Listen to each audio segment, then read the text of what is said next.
يا مرحبا بالجميع، وجاي لكم اليوم قصة جديدة تحمل هذا العنوان. وبطلة قصتنا فتاة حلوة مرت السنوات وما تزوجت، وما كان السبب لقلة الفرصة، بالعكس كان يتقدم لها ناس واجد. ولكن أثناء المقابلة تطلع تقدم لهم القهوة، وبعد ما يمشوا تخبر أبوها برفضها. احتار الأب في أمرها وما يبغى يغصبها، ولكن بعد سنوات تقدم لها شاب جديد ما كان أفضل حال من اللي سبقوه. وبعد ما قدمت له القهوة ومشى خبرت أبوها بموافقتها.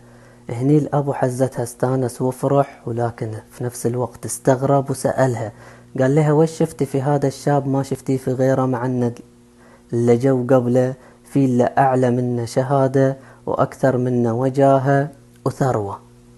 قالت البنت لأبوها هذا قبل بجمالي ورزانتي ومرورة قهوتي، يعني قبل يعيش إياي على الحلوة والمرة، واللي قبله كانوا يبغوا بس حلاوتي. لأن اللي قبله لما كنت أدخل عليهم ينبهروا وتطير عيونهم في جمالي، ولكن لما يشربوا قهوتي المرة تتغير ملامحهم وما يعطوني حتى نظرة، وكانوا بس يتكلموا عن فلوسهم وشهادتهم ووجاهتهم ومكانتهم الاجتماعية.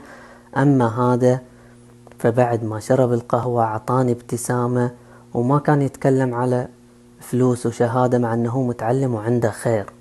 هذا كان يتكلم عنا اثنيننا وعن مستقبلنا، وأني أبغى اللي يتزوجني علشان جمالي يتحمل مرورتي، ويوقف وياي في أحزاني قبل سعادتي وألمي قبل فرحي، لأن الحياة حلوة ومرة، وهدولاك يبغوا بس حلاوتها بدون مرورتها. انتهت القصة ونجيكم بالمغزى.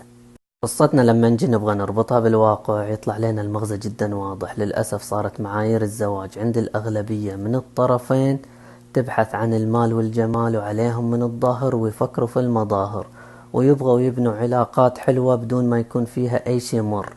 لذلك نسمع بالعلاقات المنتهية أغلبها بسبب مواقف مرة ما تحملوها أو ما عرفوا كيف يتعاملوا وياها.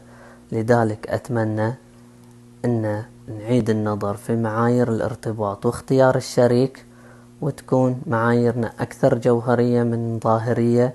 وإن كان المال والجمال مهمين، إلا أن في أشياء ثانية هي الأساسية لاستمرار هذه العلاقة. أتمنى أن عجبتكم القصة وتتقبلوا مني المغزى، وتحياتي. سلام.